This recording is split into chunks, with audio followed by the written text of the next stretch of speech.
Às margens do Nilo, um rapaz está morto. E um homem está morrendo. Duas mortes separadas por mais de 30 séculos. E ainda assim agourentamente ligadas. O rapaz, um faraó egípcio, sepultado com uma fortuna incalculável.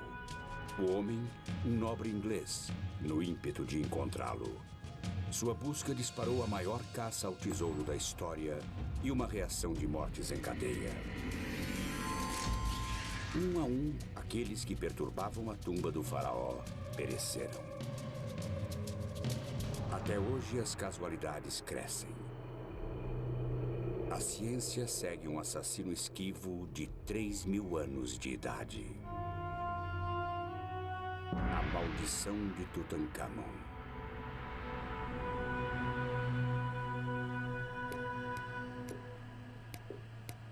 No hospital da Pensilvânia, uma jovem está morrendo de fome. A comida de que ela precisa é oxigênio. Uma simples tosse transformou-se em colapso. Os médicos estão confusos quanto à causa disso. Sem saber, o marido da paciente tem a primeira pista para sua doença desconcertante. Sua origem está a 9.650 quilômetros de distância, numa terra crivada de antigos mistérios.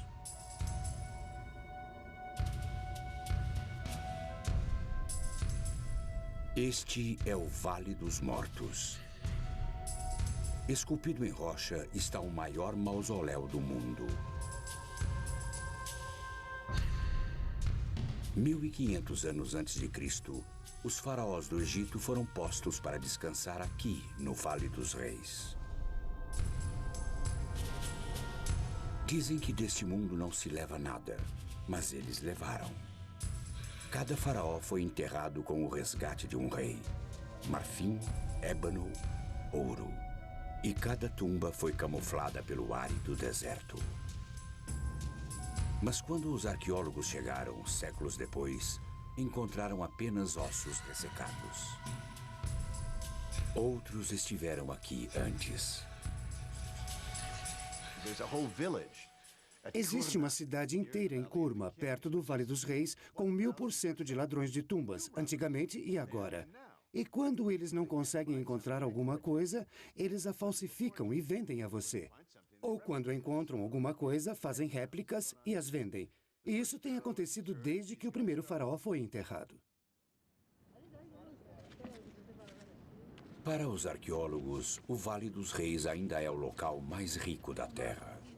Ainda assim, uma vez acreditaram que ele não escondia mais surpresas. Certamente não é uma tumba rica de um faraó secundário. Sua infância, assim como sua vida, foram curtas. Aos 9 anos, ele assumiu o trono e recebeu uma esposa. 9 anos depois, ele estava morto. Pouco se sabe a respeito. Deixando apenas o invólucro de sua vida, ele sofreu um destino muito pior do que a morte: o esquecimento. 3.000 anos depois, só um punhado de homens sabia o seu nome: Tutancâmon. Um era um igualmente desconhecido arqueólogo chamado Howard Carter. O outro, seu financiador, George Edward Stanhope Molyneux Herbert, o quinto conde de Carnarvon. Pode-se dizer que ele era o Indiana Jones de sua época. Ele estava envolvido em todo tipo de aventuras excitantes, e foi ele quem pilotou um dos primeiros carros de corrida. Ele participou de um rally e teve um acidente terrível sendo lançado para fora do carro. E devido aos seus ferimentos e subsequente má saúde, seus médicos lhe disseram que ele não poderia mais passar o inverno frio e úmido na Inglaterra. Mas naqueles dias, mesmo se você tivesse um resfriado comum e tivesse dinheiro suficiente, o seu médico despacharia você imediatamente para se recuperar no calor seco do Egito. Disso resultou a vinda dele com Carter. E assim começou a grande busca para encontrar a tumba do rei Tut. Um homem comum de poucas posses e um rico lorde eram parceiros improváveis no que os especialistas consideraram ser um tiro no escuro. Foi um tiro no escuro. Era uma época em que não havia detectores de metal e nenhum sonar sofisticado para pesquisar em bolsas ou buracos sob o solo ou areia. Então, foi um tiro no escuro para todos, menos para Howard Carter.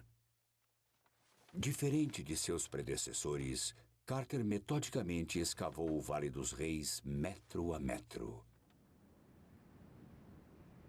E encontrou hectares de desapontamento. Logo antes do Natal de 1921, Carnarvon mandou chamar Carter aqui, no castelo Highclere, para dizer a ele que não poderia mais sustentar o que, aparentemente, era um projeto inútil. Carter explicou que faltava pouco a fazer e implorou por mais uma temporada. E Carnarvon concordou, mas deixou absolutamente claro de que esta seria a última temporada.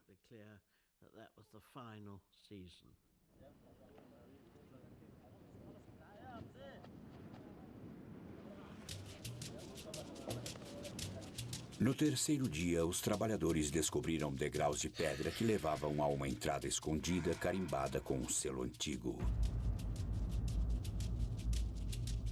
Era a marca da realeza. Após 5 anos de más notícias, Carter enviou ao seu sócio um raio de esperança.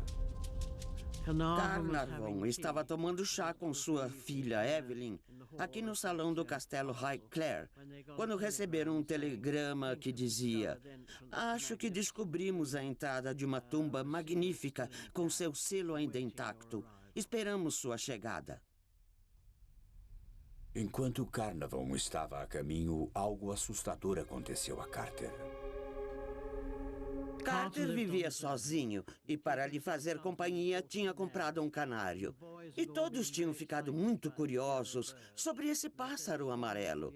E disseram: "Esse maravilhoso pássaro amarelo vai nos levar até a tumba."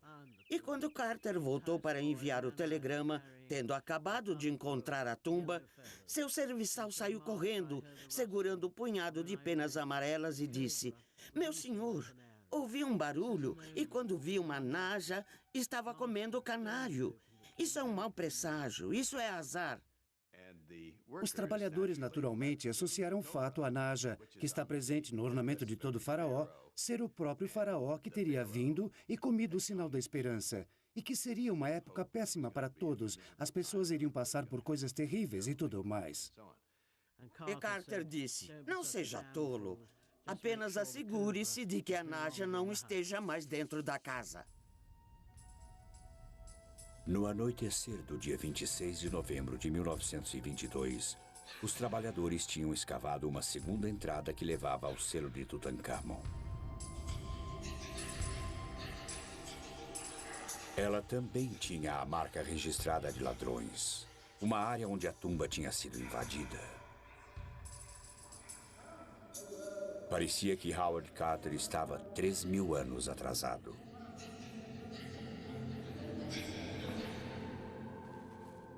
Sozinhos na passagem estavam Lord Carnarvon, sua filha Lady Evelyn Herbert, o assistente de Carter e o próprio Carter. Diante dele, a descoberta de sua vida, ou uma tumba para os seus sonhos. Carter prescrutou na escuridão do outro lado.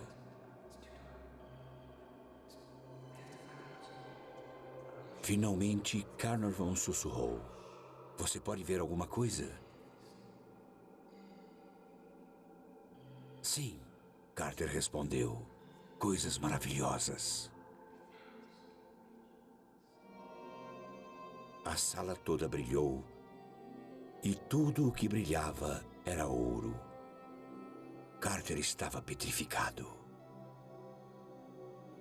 Nunca tínhamos sonhado com nada assim.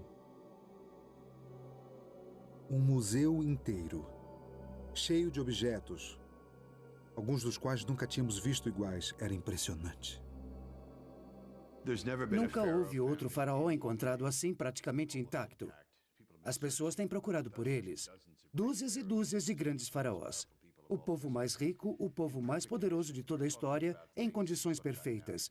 Estamos falando de coisas que você olha agora e não acredita que tem todos esses milhares de anos de idade. É incrível. Não posso pensar em outra escavação tão boa quanto esta. Nem consigo imaginar.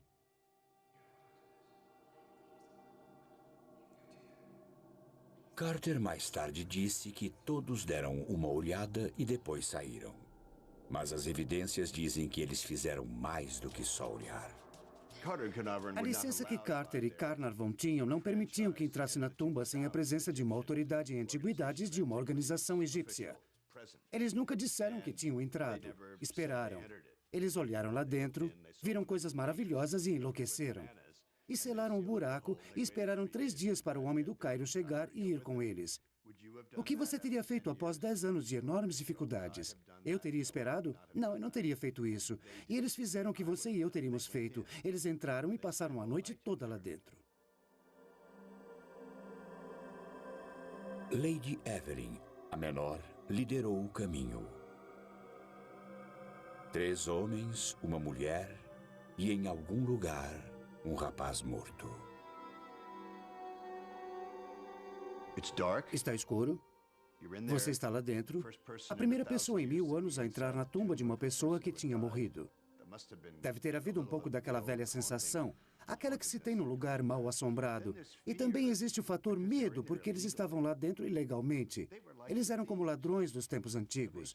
O lugar estava desarrumado por causa dos ladrões, e 2 bandos de ladrões diferentes tinham entrado lá. E existem alguns indícios de que um dos 2 bandos de ladrões foi apanhado. E se eles foram pegos no ato, tiveram as cabeças cortadas e é só.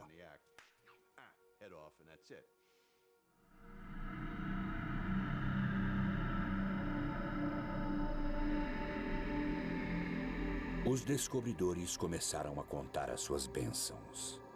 Eles acabariam somando 5.000. A tumba de Tutancâmon foi a maior descoberta da história. Da noite para o dia, Carnarvon, Carter e Tut tornaram-se celebridades.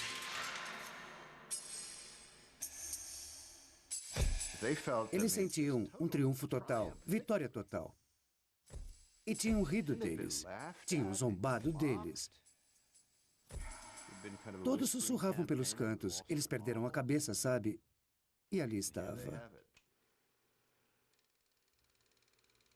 A tumba de Tutancâmon também entrou para a história como a primeira escavação preservada nas moderníssimas películas cinematográficas. Este pedaço de celuloide preservou os descobridores. Carter, como foi filmado por Carnarvon. Howard Carter era um astro. Acho que a recompensa pessoal para os arqueólogos, que todos podem ver, é a fama. Após uma grande descoberta, é claro, o público, os jornais, a mídia, a TV, todos irão correr atrás de você. No início, os arqueólogos gostam disso. Mas, no final, a fama não é divertida. Acho que a fama é uma maldição. Inebriados pelo sucesso, os descobridores cometeram um erro profético. A tumba de Tutancâmon iria se tornar uma das maiores histórias da história. Mas, para compensar suas despesas, Lord Carnarvon vendeu os direitos exclusivos para um jornal. O jornal foi o London Times. Esse era o jornal dos cavalheiros, era o jornal da nobreza. Ele assinou um acordo com eles, o que lhe causou um infindável pesar.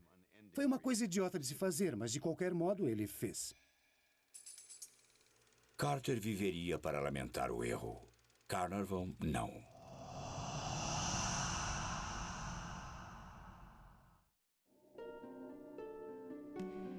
O homem que tinha financiado a procura pelo rei Tut tinha vindo ao Egito inicialmente por sua saúde. Essa decisão provaria ser fatal. Numa manhã da primavera de 1923, Lord Carnarvon se cortou exatamente onde um mosquito o tinha picado dias antes. O ferimento não sarava. Dias depois, numa viagem ao Cairo, Carnarvon foi devastado pela febre. Lamento lhe dizer que Carnarvon está gravemente enfermo. Seu secretário, Richard Bittell, enviou as más notícias a Howard Carter. A picada de mosquito tinha infeccionado. Aquela picada envenenada se espalhou por seu corpo e seu sangue está envenenado.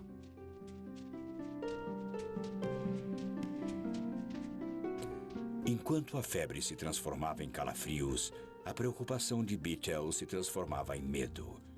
Ele notificou a esposa de Carnarvon na Inglaterra, que imediatamente convocou um especialista e voou para o Cairo.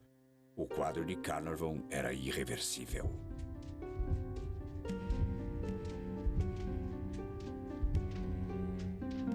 No momento que ele morreu, todas as luzes do Cairo se apagaram. E naquela época, todos os serviços públicos no Cairo eram administrados pelo exército britânico e não havia meio deles religarem a energia, nem puderam encontrar nenhum motivo para as luzes terem acabado. E 20 minutos depois, a energia foi restaurada.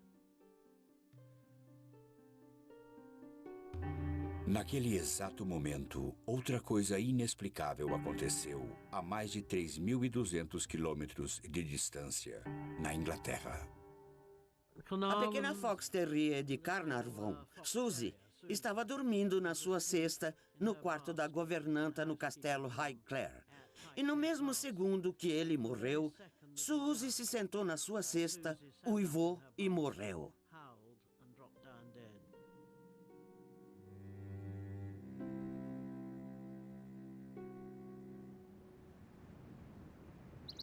Lady Evelyn enterrou seu pai num morro que dá vista para seu amado Highclere. Ela também pôs sua aventura egípcia para descansar.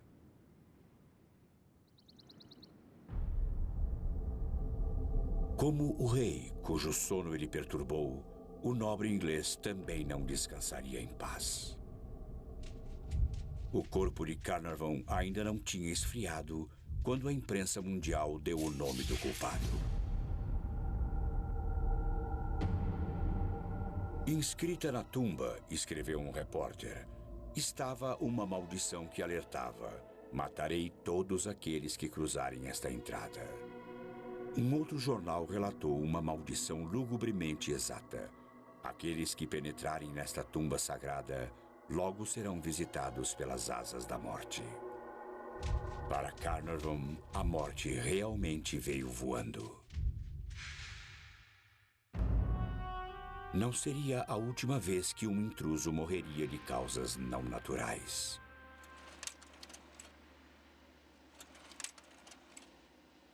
Seria a nossa lua de mel, porque não tivemos uma quando nos casamos. Entre os visitantes da tumba de Tut em 1995 estavam Gary Manson e sua esposa Cheryl. Para Cheryl, uma estudante de História da Arte, era a viagem de uma vida. Todos que conhecíamos sabiam que íamos para lá. Quando falava com alguém, a primeira coisa que dizia é que ia viajar até lá. As paisagens a impressionavam tanto que apenas vê-las não era o bastante. Estávamos descendo até as tumbas e olhando para as pinturas azuis escuras e vermelhas.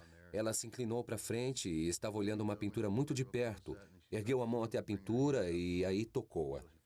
Esfregou o dedo na tinta e o guia viu e gritou com ela.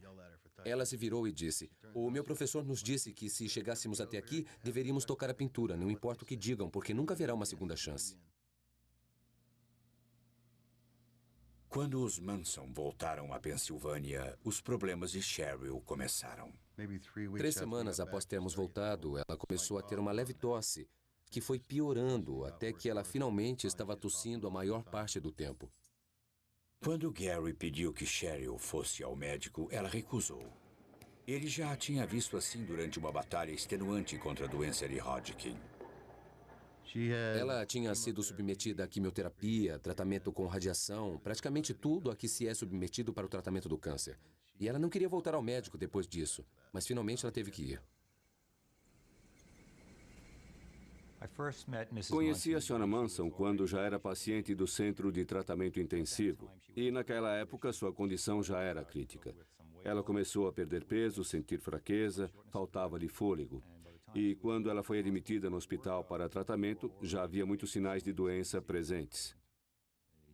Um envolvimento definitivo de ambos os pulmões, a progressão do quadro... Eles suspeitaram que era doença de Hodgkin novamente, porque os sintomas eram muito parecidos. Mas cerca de um dia ou dois depois, eliminaram essa possibilidade e começaram a pensar que o problema era algo nos pulmões. Mas eles nunca tiveram a chance de descobrir, porque a doença evoluiu muito rápido. Então eles decidiram fazer uma biópsia dos pulmões. A partir da secreção de seus pulmões, assim como dos próprios pulmões, pudemos identificar um fungo, o Aspergillus niger. E, muito provavelmente, foi esse o evento que precipitou a sua doença. Esporos microscópicos do fungo são facilmente inaláveis. Corpos saudáveis resistem a eles, mas o sistema imunológico de Cheryl estava debilitado devido à sua batalha contra a doença de Hodgkin. Os esporos invadiram uma célula indefesa após a outra, causando destruição em seu caminho. Cheryl Manson estava faminta de oxigênio.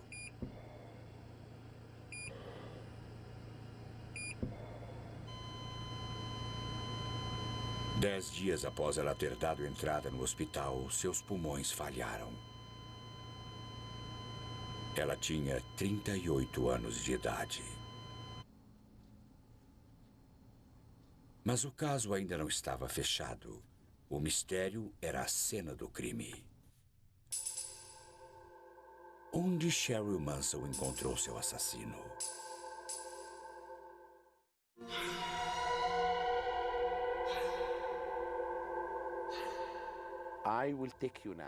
Vou levá-los agora para visitar uma tumba que continha a primeira maldição do mundo.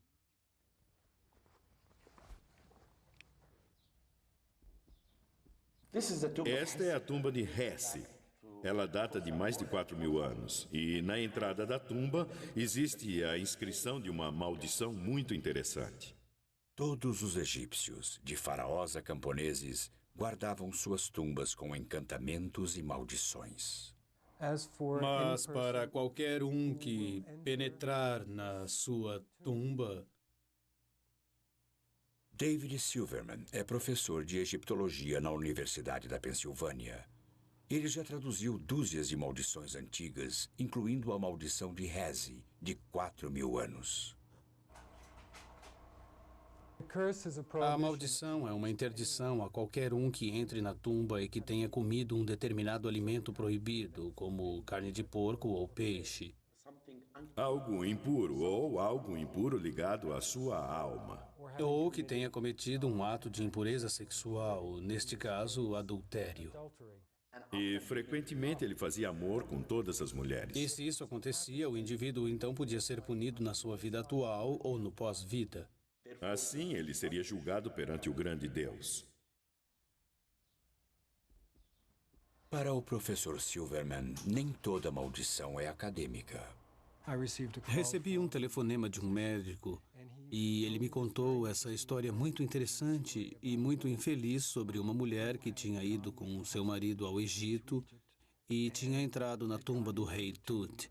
E lá ela acabou pegando um fungo. Na época, sabíamos que tínhamos isolado o Aspergillus niger das amostras que colhemos da Sra. Manson e também sabíamos sobre a sua viagem. Tinha que ter pego algo lá. Então, o que tínhamos de descobrir era se esse fungo também estava presente nas tumbas que ela tinha visitado. É o único lugar de onde podia ter vindo. Assim, telefonamos ao Departamento de Egiptologia da Universidade da Pensilvânia. Eles estavam imaginando que isso tinha algo a ver com a maldição.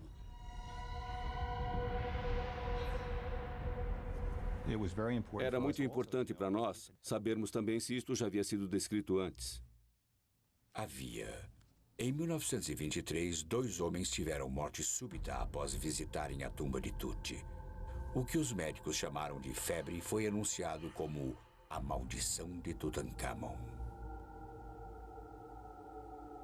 Mais 2 mortes súbitas se seguiram. Becky Callender, que ajudou Carter a entrar na tumba, e Arthur Macy, que ajudou a retirar o seu conteúdo. O verdadeiro assassino espreita nas próprias paredes da tumba. Para Howard Carter, parecia tinta descascada, até que ele olhou de perto. As paredes estão cobertas de um afloramento de fungos marrons, os germes originais, que provavelmente foram introduzidos pelo gesso ou pela tinta. E os fungos se alimentaram da umidade do gesso após a câmara ter sido lacrada.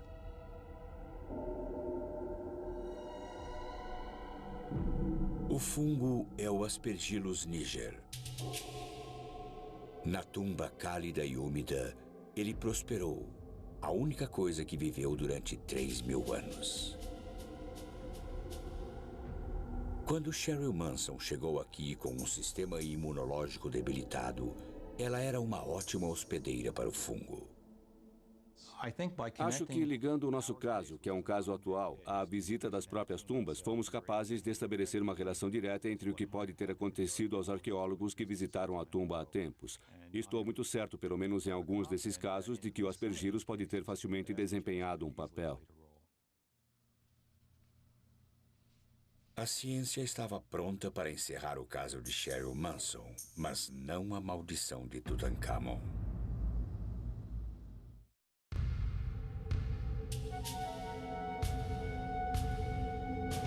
11 de novembro de 1925. No Vale dos Reis do Egito, um rapaz que morreu mais de 1000 anos antes de Cristo está para ressuscitar.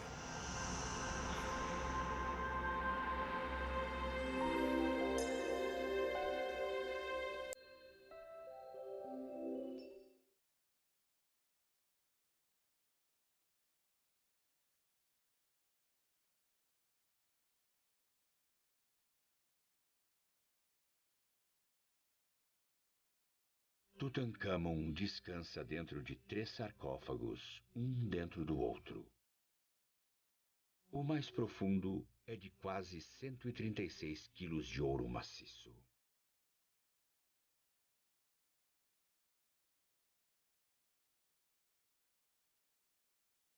Dentro do sarcófago de ouro, encontra-se um objeto ainda mais surpreendente. A própria múmia, adornada com uma surpreendente máscara mortuária do jovem rei.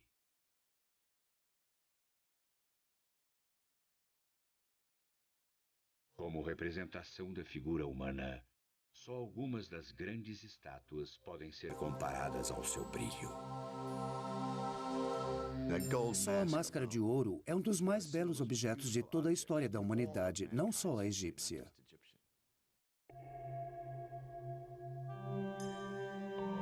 O corpo de Tutankhamon encontrava-se sob 13 camadas de linho. Enquanto Howard Carter as retirava, ele descobriu os preciosos amuletos escondidos no corpo para afastar o mal. Com o passar dos séculos, as resinas e óleos usados para mumificar o corpo tinham se transformado em cola. Para recuperar os amuletos, Carter realizou uma operação radical.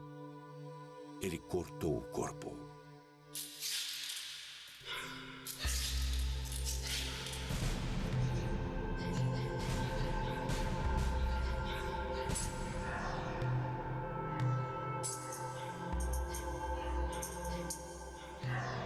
O resultado dessa autópsia foi fatal.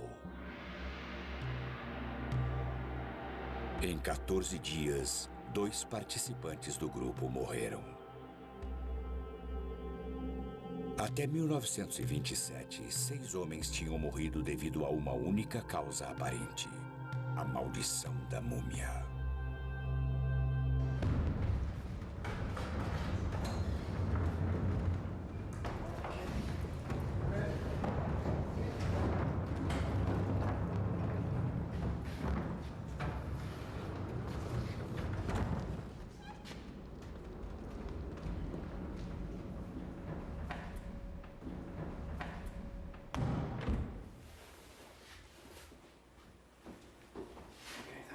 Esta é uma máscara muito bem preservada.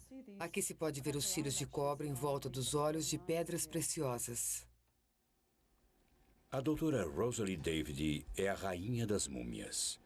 Como curadora de egiptologia para o Museu Universitário de Manchester, na Inglaterra, ela já realizou autópsias em 35 múmias, mais do que qualquer um.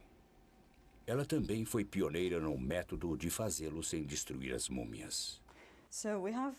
Temos aqui a múmia de uma senhora de idade. Usando raios-x e endoscópios, penetramos por orifícios já existentes e colhemos amostras de tecidos que podemos usar para identificação para o DNA. Também esperamos que, no futuro, possamos detectar DNA viral e bacteriano nas múmias. Então, essa metodologia é muito melhor.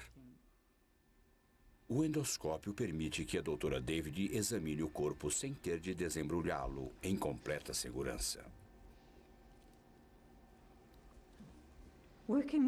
Trabalhar com uma múmia pode ser um risco, tanto para o operador como para a múmia, porque o operador pode inalar os esporos do pó da múmia. E, por outro lado, o operador pode depositar bactérias e umidade na superfície da múmia, causando assim a sua decomposição. Apesar de morta há milhares de anos, uma múmia permanece viva com bactérias. Algumas inofensivas, outras letais.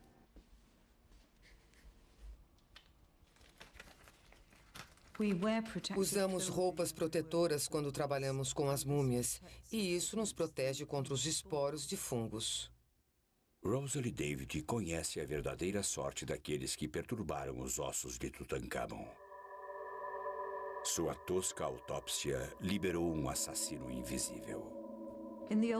Antigamente, os operadores não usavam nenhuma roupa protetora. Eles simplesmente usavam roupas do dia a dia, então podia haver um intercâmbio de danos entre o operador e a múmia. O pó de uma múmia. Esse era o perigo na tumba de Tutankhamon.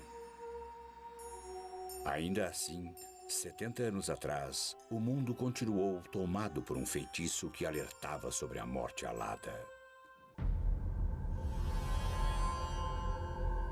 A primeira vítima da maldição de Tutankhamon, o abastado Lord Carnarvon, deixou para seus herdeiros uma herança de nervosismo. Após a morte do meu bisavô, obviamente, meu avô herdou Hickler. E o meu avô estava muito preocupado com a maldição do rei Tutankhamon e não permitia que seu nome fosse dito no castelo.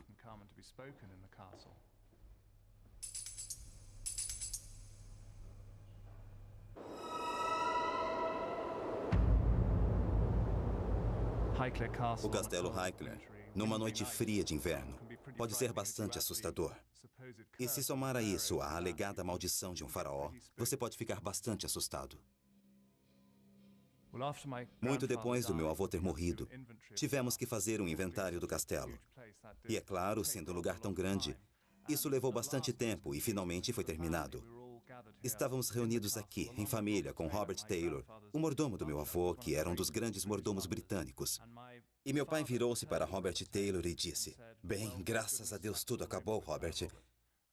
E Robert Taylor virou-se para o meu pai e disse: "Bem, senhor, tudo menos aquelas coisas egípcias." Como você pode imaginar, todos nós ficamos absolutamente surpresos com esse comentário e dissemos: "Bem, que coisas egípcias são essas?" E ele disse: "Bem, se me seguirem, mostrarei a vocês os armários secretos."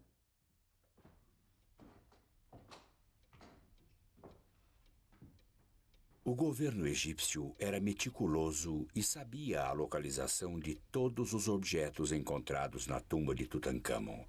Ainda assim, 17 pequenos artefatos tinham sido contrabandeados. Carter e Carnarvon acharam o fascínio do tesouro irresistível. Poucos no lugar deles não achariam. O homem que encontrou a tumba de Tutankhamon estava entre os poucos que escaparam de sua maldição, ou quase. Quando fez a maior descoberta da arqueologia, Howard Carter teve o mundo aos seus pés. E então, ele tropeçou. Ele tinha o meio ambiente. Ele tinha as tempestades de pó. Seu bom amigo Carnarvon estava morto. Ele estava sendo muito pressionado pelos egípcios. Estava sob enorme pressão da imprensa que não teve acesso à história.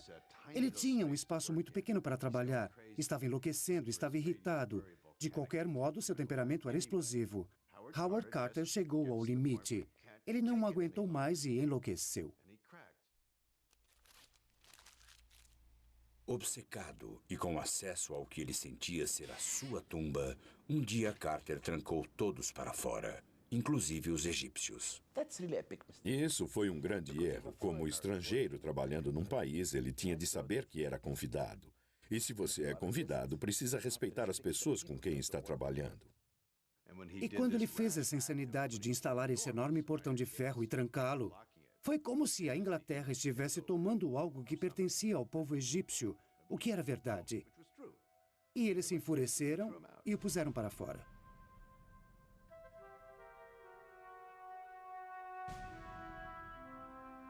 Após um ano de exílio, permitiram que Carter retornasse, mas a um preço terrível. Ele tinha de renunciar ao seu direito ao tesouro de Tutankhamon. O destino o poupou para viver dia após dia com o tesouro que ele encontrou, mas que nunca poderia possuir. Talvez a maldição definitiva.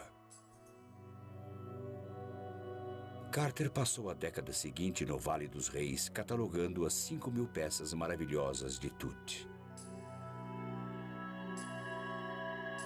No dia 2 de março de 1939, aos 65 anos, ele morreu de causas naturais.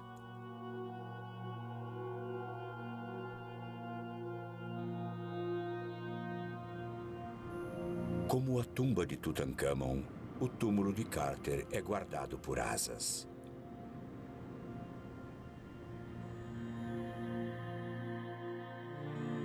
Antes de morrer, Carter ressarciu Tutankhamon.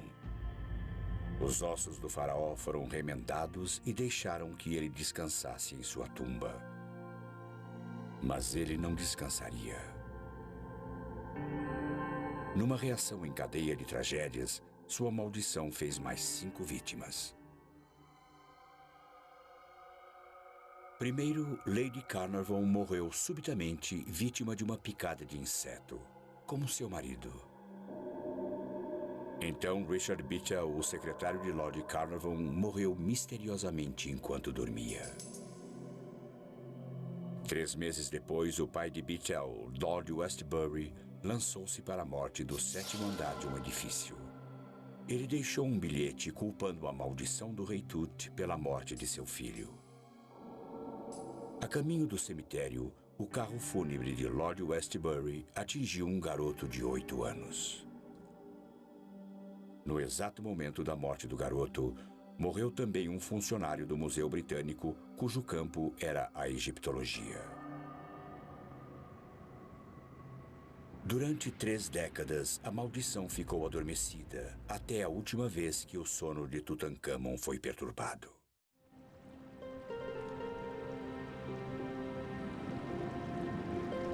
Perto das margens do Nilo, o faraó Tutankhamon foi enterrado com 5.000 peças de valor inestimável. Seus tesouros reais deveriam acompanhá-lo na sua jornada para o pós-vida. Em vez disso, eles fizeram um desvio. Na década de 70, o Egito cedeu a uma exigência popular e enviou muitas das relíquias de Tut numa turnê mundial. O diretor de antiguidades do Egito sonhou que morreria se os tesouros deixassem o país. 3 meses depois, num acidente de carro, ele foi a 25ª vítima da maldição de Tut.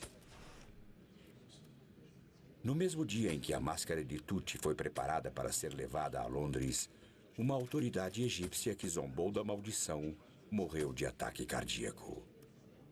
Entre os excursionistas, quando o tesouro chegou a Londres, estava Lady Evelyn Herbert, a primeira pessoa a entrar na tumba de Tut. Minha mãe nunca tinha visto o sarcófago principal, porque não tinha chegado àquela câmara em especial antes do pai dela morrer. Na época da exposição londrina, as TVs e rádios telefonavam para minha mãe e diziam: "Fale-nos sobre a maldição." E ela ria e dizia: "Bom, eu estou viva e bem aos 70 anos e não acredito nela."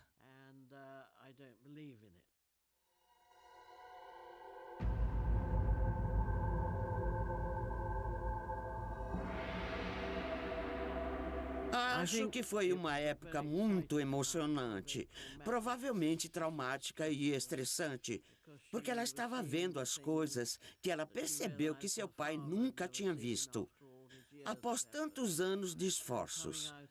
E saindo do museu, provavelmente na sua 5ª visita, ela sofreu um grande derrame e ficou paralisada. Mas é claro que isso poderia facilmente ter sido uma coincidência e ter acontecido devido ao estresse e ao trauma.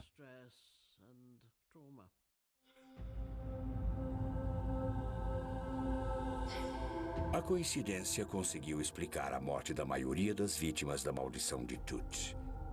Para explicar as outras, a ciência voltou para dar uma olhada mais de perto.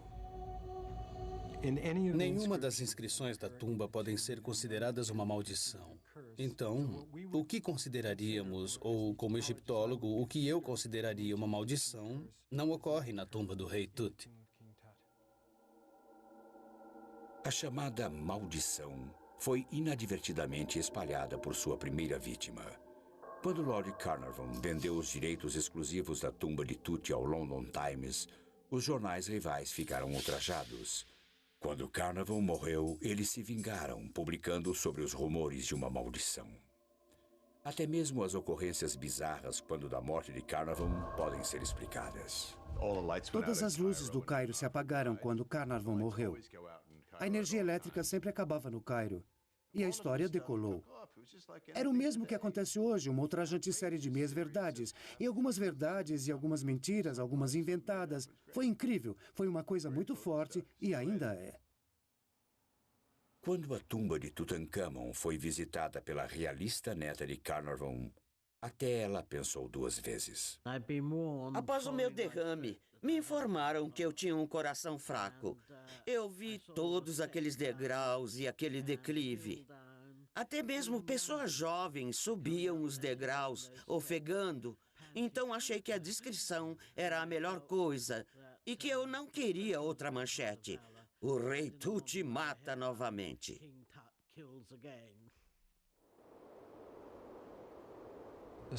O filho de Lord Carnarvon disse que ele realmente não acreditava na maldição, mas também disse que não havia maneira de explicar muitas das coisas que aconteciam, e isso tem mantido a maldição viva. Acidentes podem acontecer, como me aconteceram muitas vezes. Há muito tempo eu estava escavando num sítio no Delta. No primeiro ano e no mesmo dia que puseram os artefatos no museu, alguém me chamou no museu e disse: "O seu tio morreu." No ano seguinte, no mesmo dia, disseram: "A sua tia morreu." E no terceiro ano, o meu primo morreu. Qualquer um que ouvir isso pensará na maldição. E até mesmo quando eu descobri uma tumba selada, linda, repleta de estátuas. As estátuas são incríveis, incríveis. E eu fui o primeiro a vê-las. No dia seguinte, ocorreu um terremoto no Cairo. No terceiro dia, eu tive um ataque cardíaco. Os repórteres fizeram a associação e falaram sobre a maldição. Não importa o quanto você tente matá-la, ela é como uma fênix que renasce repetidamente. Veja, não importa o quanto digam que o monstro do Lago Ness não existe, ou que OVNIs não existem, que não há lógica, ainda acreditamos neles, não é? Curador da exposição sobre Tutankhamon durante a sua turnê americana, certa noite Thomas Holvin teve um encontro cara a cara com o faraó amaldiçoado. Estiquei o braço e agarrei aquela máscara nas mãos e a tirei do pedestal. Eu estava a uns 15 centímetros dela, olhando direto para aqueles lindos olhos. Eu olhei para a direita e para a esquerda e não havia ninguém por perto. Aí eu dei um beijo enorme naqueles lábios. E vou te dizer uma coisa, a maldição saiu de mim. Fiquei limpo, estou ótimo. O tesouro de Tutancâmon agora reside no Museu do Cairo, onde milhões de pessoas o têm apreciado. O museu também é a humilde tumba de dinastias de faraós. Mas Tutancâmon ainda descansa no Vale dos Reis. Antes o mais obscuro dos faraós, ele agora é o mais famoso. Os antigos egípcios iam para o túmulo com uma crença imortal. Diga o meu nome e eu viverei. Tutancâmon, agora um nome conhecido, tem o que mais queria, a imortalidade.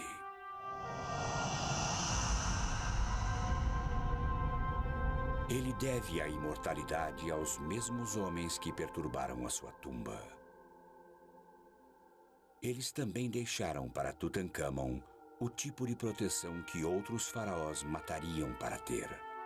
Uma maldição que faria até os mais céticos prudentes.